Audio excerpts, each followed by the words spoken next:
माध्यमिक शिक्षा परिषद पक्षरु आज आरंभ है मैट्रिक खाता देखा। बोर्ड कर्तृपक्षों नुआ नियम अनुसार आज जिलार दुईटी मूल्यांकन केन्द्र में सकाळ 8टारू शिक्षक और शिक्षयित्री माने नाम पंजीकरण करते गेट्रे थर्माल स्क्रीनिंग सानिटाइजर दि जाइथिला। एहा परे समस्त शिक्षक और शिक्षयित्री को हॉल मध्य को प्रवेश करा जाइथिला। कोरोना महामारी एही मूल्यांकन गत मार्च मास 19 तारिख बंद रही। तेबे नुआ नियम अनुसार दूर में थिबा शिक्षक शिक्षयित्री माने एही खाता मूल्यांकन कार्य में जोग देथिले।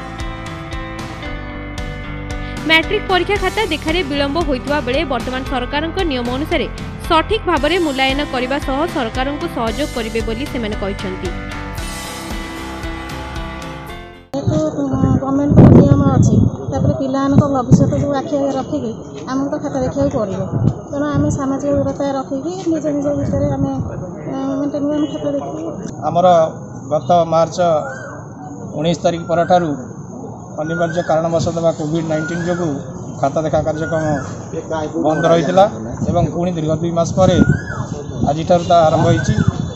तेणु आम छात्र छात्री मान भविष्य को दृष्टि रखी शिक्षक माने आज खाता देखा आज परीक्षा केन्द्र को आसचु एवं सरकार कोविड गाइडलाइन अनुसार खाता देखा ठीक भाव में हम बोली आम अनुभव करचु एवं आमर ये नुआ गाइडलाइन अनुसार 10 किलोमीटर दूरता भितर थिबा शिक्षक शिक्षयित्री भाई भौणी मैंने आसिक पहुँचती।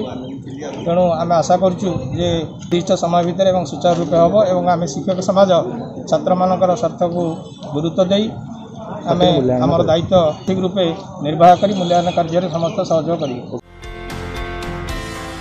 अन्यपटे प्रथम दिन में जगतसिंहपुर सरकारी बालिका विद्यालय और कुजंग कॉलेज रे प्राय 280 रु ऊर्ध्व शिक्षक शिक्षयित्री मूल्यांकन में जोग देइथिबा जिला प्रकल्प संयोजक कहते।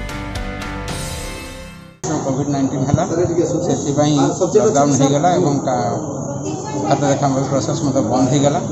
एवं आज सहीटा होगा जाऊँगी बोर्ड नुआ गाइडलाइन अनुसार से खाता देखा कार्यक्रम आज चलो सुचारू रूपे यहाँ चलिए व्यवस्था कराई एवं वर्तमान परिस्थिति कोरोना बा कोविड-19 जो भयावहता रही दृष्टि रखी सब प्रकार बिल्डिंग को सैनिटाइजेशन कराई।